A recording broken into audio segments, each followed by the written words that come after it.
You know, you were on the Katie Miller podcast, and you said in regards to your relationship with Trump and has it cost the UFC business, you said, I don't give a shit. I don't know the answer to that question. I've gotten to a point in my life, especially after COVID and all that nutty shit that went on during that time, that I only want to be in business with and talk to people that I'm aligned with. Well, I don't know about talk to people that I'm aligned, but I want to do business with people that I'm aligned with for sure. So you're aligned with Trump on what exactly? Well, Trump is a good friend of mine. I mean, I've been friends with him for 25 years. Mm-hmm. Friends. I mean, he just happened to become the president of the United States. Mm-hmm. And he and I have never had he had us at the Trump Taj Mahal. When we first bought this company, the stigma that was attached to this thing, you can imagine, think about this. It wasn't allowed on pay-per-view. You as a grown adult didn't have the option to buy it on pay-per-view. Porn was on pay-per-view. The UFC was not allowed on pay-per-view. That was the uphill battle we had. So you can imagine venues didn't want us because these guys were like, what kind of people will show up to watch this kind of an event? And he had us at the Trump Taj Mahal for the first two fights, 30 and 31, UFC 30 and 31. And then after we did those two fights, he showed up for the first fight of the night and stayed till the end for both events. And you think the Trump brand then and the UFC brand, and every good thing that ever happened to me in my career after that, he was always the first guy to reach out. So then when he was running in 16, he called me and asked me, would you speak for me at the Republican convention? And everybody told me not to do it. Don't do it. This is going to be bad.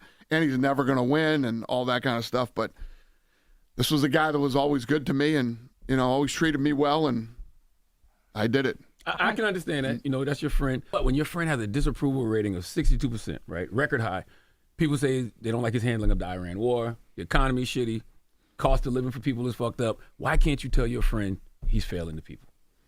As a friend. Well, he's the president of the United States. Still your friend, though. And, yeah, I know. But, for me to get involved in, it's like if your friend had I'm sure people disagree with you that are friends with you, and everybody has friends that you just doesn't mean you're not friends with them anymore. It doesn't mean that you. Oh no, I didn't say you shouldn't be friends with them. I just said, why can't you tell your friend he's failing the people? Because these are the same people who make UFC a success. Yeah, I don't know if I agree that he's failing the people. I think that when the president is done in 3 years, people will look back on and realize a lot of the good things. See, I'm closer to him too, and I see all the good things that he does that a lot of people, either don't see or don't want to see. But tariff inflation has increased the price of household goods, increased utility bills because household electricity costs have gone up 9%. The failure to extend the Affordable Care Act has fucked up people's health care.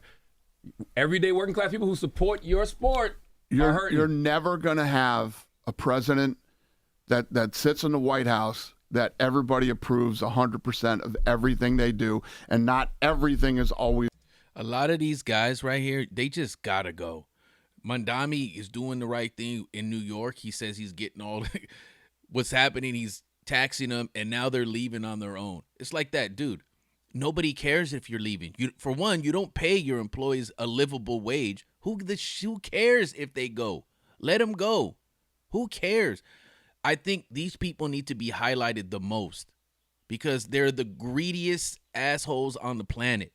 Dana White is like, dude, middle class America they're the ones that fund your sport, and you're just giving them the finger right now. Like, yo, dude, your alliance to Donald Trump is it's so ridiculous, bro. Like, I wish everybody would just unite and get these guys, these clowns out of there. Just get them out of there. Let's stop watching your stupid shows. Let's stop going to your stupid events, and let's see what happens. But this guy right here is like, he's doing the same thing. Just like the Kevin O'Leary guy about his data centers. They only want to make money. They can screw the people. Nobody cares. He's going to be perfect. You're going to have some things that work out great and a lot of things that don't. It's no different than running a business or any other thing. Nobody's ever going to be absolutely perfect. Oh, I agree. When they're the president of the United States. But can you tell your friend when he's... Yeah, we talk about a lot of things, but I don't try to get into... You like everything he's doing? Like I just said, you're never going to agree with everything. But, as a friend, I'm not going out there and he and I have never, other than the first 2 UFC events, nothing with us is transactional. So your relationship with Trump is bigger than business. It's actually personal. Yeah, absolutely. We have a real friendship, not some type of, he has lots of friends, especially now that he's the president. We don't have that. We've had a 25-year real friendship and real relationship. But don't be a glazer, though, Dana. Don't be what? A glazer. Like just somebody that just tells him he's great. A yes man, basically. Yeah. You got to tell him when he's... I don't think anybody's ever accused me of being a yes man. Okay. And I think that's that's part of, but listen, I'm not an overly political person either. Are you part of the MAGA movement culturally? Do you align with their ideologies and their values? I consider myself right down the middle or leaning a little liberal, to be honest with you. Everybody thinks I'm some far right guy because of our relationship. I'm more about common sense. I'm a common sense guy. And if it makes sense to me, then I'm probably in. So when you see the Joe Rogans, the Theo Vaughns, the Andrew Schultzes actually, calling out Trump and what they don't like, what do you think of that?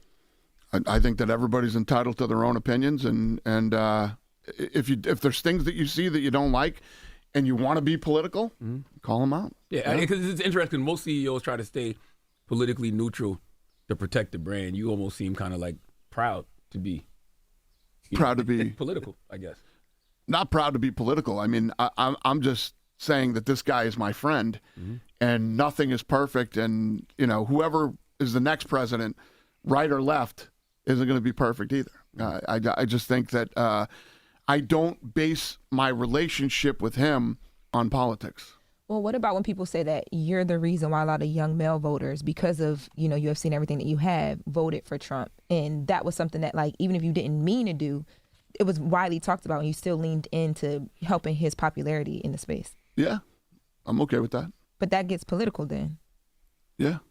So you're responsible for the high tariffs and the high inflation costs, and I guess so. I guess if that's the way you want to look at it, it's all my fault. No, I see. This is one thing. I think they kind of attacked him a little bit. I'm gonna defend him right here. As far as Donald Trump being elected again, the Democratic Party was so bad at the time when he just came at a perfect time. You can't be associated with the Joe Biden was looked upon so bad when he debated with Trump. It was so ugly, so bad. And Kamala Harris being attached to that, and people were blaming him for the economy being so bad at the time. It's hard to elect her. It was very hard. The masses are, even though she washed him when they debated, she just completely washed him. It just didn't matter because she was attached to the Joe Biden administration. So I'm gonna defend him a little bit on this one. Is like he's not directly him and Joe Rogan and Theo Vaughn. I think Trump is a master of timing. It was super, super timing. Like everything just leaned into him actually becoming. There was no other candidate for the Democratic Party that was going to win that. Sometimes it has to be so bad. We've always seen it the first go around with Trump. It needed to happen one more time, for it to see, okay, this is what it is. And the same thing is going to happen to J.D. Vance. J.D. Vance is going to, because he's connected to this administration, people are not going to be feeling, and he doesn't draw a crowd like that. He is not polarizing. He's not interesting enough. He's not Trump. So he's not going to win anything. We've seen the Marco Rubio thing. He's not interesting either. So that's going to be washed. The Democrats are they're going to run this shit for a while. So this is a big opportunity for them to get in there and maybe do a little bit of Trump on the left side, do a little bit more of that. And we got to get out of the lobbyist group. We got to get out of taking Israel money. We got to get out of that because people are starting to get wise to that. They're starting to get hip. When Bernie Sanders was talking about this, it kind of went over everybody's head when he was talking about it, when he was debating against Hillary Clinton. People were like, oh, they didn't really know what he was talking about. But now it's starting to become a thing where people are seeing like, yo, we got to get out of this lobbyist shit. We got to get out of Israel. Stop taking taxpayer money to get into these wars and funding this, this bullshit. But I'll defend him a little bit on that. You're responsible for people's health care getting cut. I'm just saying, like, that's what you're essentially saying. Okay. Jesus. I mean, I that's not the way I look at it, but I guess I could see why you would look at it that way, and you could, frame it like that. Dana White is a meathead. We all know that. Like, you're going to get a meathead response from him. He probably left this show. He probably left the show, was like throwing all kinds of racist slurs around over Charlamagne the God. You can kind of see it. He looks like that type of dude. You know what I mean? He probably called Donald Trump right after this and it's like fucking just throwing him under the bus completely. Like, yeah, this is what we're going to be doing. You can almost see it with this guy. Like, it just looks that way with him. Yeah. But anyways, like, follow, subscribe, bang that notification. Let's go.